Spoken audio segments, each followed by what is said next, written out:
Hello dear students. So in this video we will be discussing about poetic devices. ये video मैं इसमें 5 poetic devices discuss करूँगी, बाकी की दूसरी वीडियो में. तो let's start without delaying much. So dear students, let's start with poetic devices. What are poetic devices? Basically these are techniques to create a special effect. किसी भी पोएम में special effect create करने के लिए कुछ words, कुछ phrases होते हैं जिन्हें हम पोएटिक डिवाइसेस कहते हैं. ये किसी चीज़ पर एम्फोसिस, जोर डालने के लिए होता है. जैसे अलंकार होते हैं ना हिंदी पोइट्री में, वैसे रीडर्स को मोर कनेक्ट करने के लिए, यानी कि आप लोग और कनेक्ट कर पाओ पोइट्री से, जान पाओ कि किस भाव में पोइट्री लिखी गई है.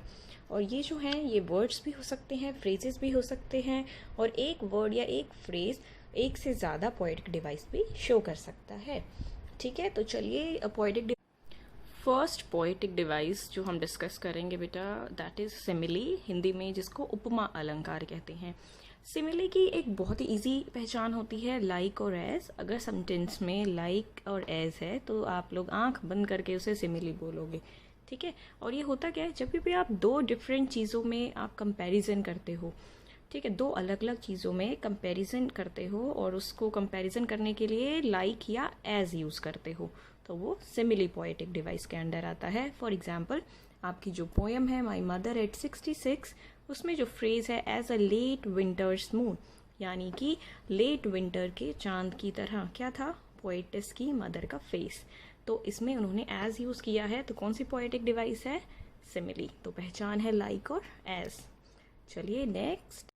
सो नेक्स्ट हमारी पोएटिक डिवाइस है मेटाफर. मेटाफर यानी कि अ वर्ड और phrase that is used in an imaginative way to show that something has the same qualities as another thing. यानी कि जब हम इमेजिनेशन से बोल देते हैं दो चीज़ों की क्वालिटीज़ को कंपेयर करके, यानी अगर दो चीज़ों की क्वालिटीज़ एक जैसी सी है तो हम उनको बोल देते हैं, जैसे तेरी ज़ुबान तो बिल्कुल कैंची की तरह चलती है ना, या तू तो बिल्कुल कैंची है. या अगर किसी की गर्दन लंबी है तो हम बोल देते हैं मोरनी, है ना. तो यानी कि दो चीज़ों के अगर क्वालिटीज़ सेम हैं तो हम इमेजिनेटिव कोई भी वर्ड यूज़ करके उनको क्या बोल देते हैं, एक तरह है. जैसे example low, her words were a knife in his heart, यानी उसके जो शब्द थे वो चाकू थे, चाकू की तरह उसके दिल में लगे. अब सिमिली में भी हम दो चीज़ों में कंपेयर करते हैं, यहाँ भी दो चीज़ों में कंपेयर करते हैं, बट यहाँ पे हम एज और लाइक वर्ड यूज़ नहीं करते हैं. सिमिली में हम एज और लाइक वर्ड यूज़ करते हैं. ठीक है, इसमें हम डायरेक्ट ही बोल देते हैं कि हर words were a knife in his heart. और सिमिली में क्या होता है, हर words were like a knife in his heart. तो ये डिफरेंस है. So in this table you can easily find out the differences between similes and metaphors. जैसे simile में like और as का यूज़ है और metaphors में without like और as के सेम. नेक्स्ट है alliteration, यानी कि अनुप्रास अलंकार. इसमें क्या होता है, यूज़ ऑफ सेम लेटर और साउंड जो है स्टार्टिंग के वर्ड के, वो बार बार रिपीट होता है. ये बहुत ही इंटरेस्टिंग है और मेरा पर्सनल फेवरेट है क्योंकि सबसे ईजीएस्ट होता है. जैसे चंदू के चाचा ने चांदनी चौक में चांदी की चम्मच से चटनी चटाई, ऐसा कुछ है ना, एक टंग ट्विस्टर. ऐसे इसमें है, यानी एक साउंड और एक वर्ड बार बार रिपीट होता है. जैसे गुड गर्ल गिव्स ग्रेप्स, जी जी जी जी, गो गो गो गो. तो एक चीज़ बार बार रिपीट हो रही है 4 वर्ड्स में. तो दिस इज एलिट्रेशन, अनुप्रास. ये बहुत ईजी है आइडेंटिफिकेशन करना. चंदू के चाचा ने चंदू की चाची को चांदनी चौक में चांदी की चम्मच से चटनी चटाई. Okay, so next poetic device is hyperbole, यानी कि अतिशयोक्ति. ये आपको पता है, अति मतलब बहुत बढ़ा चढ़ा के. तो ये पोएटिक डिवाइस क्यों यूज़ होता है पोएम्स में, कोई एक ड्रामेटिक इफेक्ट डालने के लिए. ठीक है, और एग्जैजरेशन होता है बढ़ा चढ़ा के, बहुत ज़्यादा बढ़ाना चढ़ाना. यानी कि ये जो पोएटिक डिवाइस है ये हम जो है कभी बढ़ा चढ़ा के कोई बात बोलनी हो तो यूज़ होती है.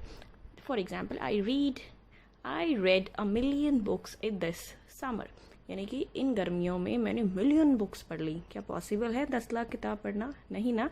तो ये पता चल रहा है कि मतलब बढ़ा चढ़ा के बात बोली गई है, हवा में ही तीर छोड़ा हुआ है. तो ये साफ पता चल रहा है ये हाइपरबोल यानी कि अतिशयोक्ति है. सो है यू कैन सी कैसे बड़ा चढ़ा के बात की गई है कि the Kings knows was 3 feet long, कि राजा की जो नाक थी वो 3 फीट लंबी थी. Is it possible? तो ये हाइपरबोल है. So next poetic device is oxymoron, यानी कि विरोधाभास. विरोध जैसे शब्द बता रहा है, एक दूसरे का विरोध करना, एक दूसरे के ऑपोजिट, एक दूसरे को कॉन्ट्राडिक्ट करना. यानी कि ये कॉम्बिनेशन होता है दो वर्ड्स का मेनली, ज़्यादा का भी हो सकता है बट 2 वर्ड्स का मेनली. यानी वो 2 वर्ड्स जो आपस में ऑपोजिट हों. जैसे क्रूअल काइंडनेस, यानी क्रूअल आपको पता है, और काइंडनेस मतलब बहुत अच्छा. क्रूअल एक नेगेटिव हुआ है ना, दैन मतलब बिल्कुल दानव से रिलेटेड है कि निर्दयी. और काइंडनेस मतलब काइंड हार्ट वाला, अच्छे दिल वाला. तो क्रूअल काइंडनेस. लिविंग डेथ यानी जिंदा मुर्दा. तो 2 वर्ड्स हैं, लेकिन तो दोनों का वर्ड जो है वो ऑपोजिट है, इसीलिए ये ऑक्सीमोरॉन है. ये किस लिए यूज़ होते हैं? ह्यूमर और सरकाज़म, यानी हम जब दोगली सी बात बोलते हैं ना, उसके लिए पोएम में होते हैं ये. तो क्या सीखा हमने ऑक्सीमोरॉन में? 2 ऑपोजिट वर्ड्स एक साथ. ठीक है, तो ये हमने 5 पोएटिक डिवाइस डिस्कस करे हैं. सो here you can see more examples of oxymoron. Quite scream यानी चुप भी है और चिल्लाना. प्रिटी अगली अच्छा और बदसूरत. तो ये तो ये थी 5 पोएटिक डिवाइसेस इस वीडियो में. बाकी की दूसरी वीडियो में. तब तक के लिए अपना और अपने परिवार का ध्यान रखो. सिचुएशन बहुत सीरियस है कोविड-19 की वजह से, तो बी सेफ, कीप प्रेइंग और पढ़ाई भी करते रहो थोड़ी बहुत, but first is your health. Good luck my dear.